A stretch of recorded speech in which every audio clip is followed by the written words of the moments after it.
हरे कृष्णा, जय शिल प्रभुपाद। अर्जुन जी अपने धैर्य को पूरी तरह से खो चुके हैं और वे भगवान श्री कृष्ण को बोलने जा रहे हैं कि वे अर्जुन जी को उपदेश दें।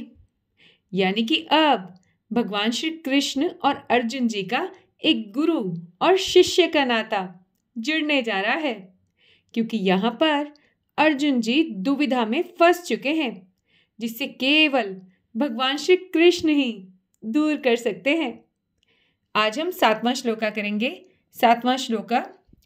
कार्पण्य दोषोपहत स्वभावः पृच्छामि त्वां धर्म सम्मूढ़ चेताः यच्छ्रेयस्या निश्चितं ब्रूहि तन्मे शिष्यस्तेहं शाधि मां त्वां प्रपन्नम।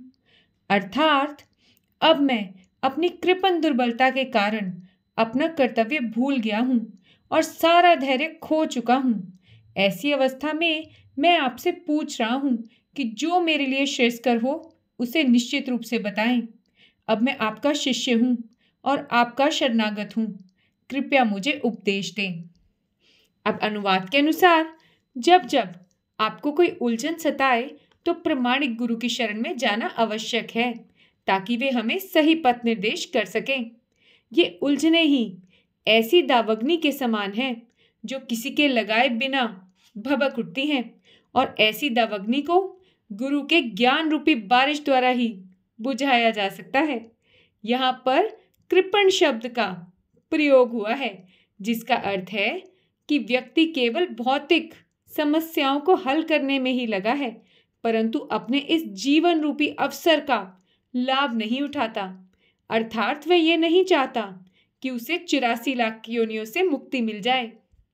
एक पशु और एक भौतिकता से आसक्त व्यक्ति में कोई फर्क नहीं रह जाता, परंतु बुद्धिमान होने के कारण अर्जुन जी समझ गए थे कि उनकी उलझनों का क्या कारण है। इसलिए वे भगवान श्री कृष्ण से कोई निश्चित हल निकालने के लिए अनुरोध कर रहे थे। वे श्री कृष्ण का शिष्यत्व ग्रहण करते हैं।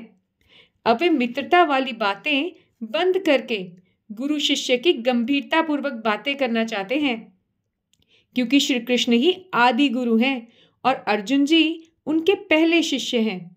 इसलिए हमें भी अर्जुन जी की तरह भगवान श्री कृष्ण की शरण ग्रहण करनी चाहिए। कृष्ण के अंतः और बाह्य में कोई अंतर नहीं, और जो इस ज्ञान के बिना भगवद गीता को समझने का प्रयास करता है वे सबसे बड़ा मूर्ख है। आज का सुविचार। बिना छिलका उतारा चावल और चावल का भूसा एक जैसे दिखाई देते हैं। जो चावल के अंदर से दाना निकालना जानता है वह बुद्धिमान है, और जो केवल भूसे को पीटता है और सोचता है कि उसे कुछ मिलेगा तो वह मूर्ख है। इसी प्रकार यदि कोई वेदों के लक्ष्य भगवान श्री कृष्ण को प्राप्त किए बिना वेदों का अध्ययन करता है तो वह केवल अपने महत्वपूर्ण समय को गंवा रहा है। इसलिए अधिक से अधिक अपना समय नाम जप में लगाइए और जपते रहिए, हरे कृष्ण कृष्ण कृष्ण हरे हरे, हरे राम राम राम हरे हरे, और हमेशा की तरह खुश रहिए। इसी के साथ भगवद गीता यथारूप का 7वां श्लोका पूरा हुआ। इस चैनल को लाइक और सब्सक्राइब हमेशा की तरह करते रहिए और हमेशा की तरह ही खुश रहिए। हरे कृष्णा, जय श्रील प्रभुपाद।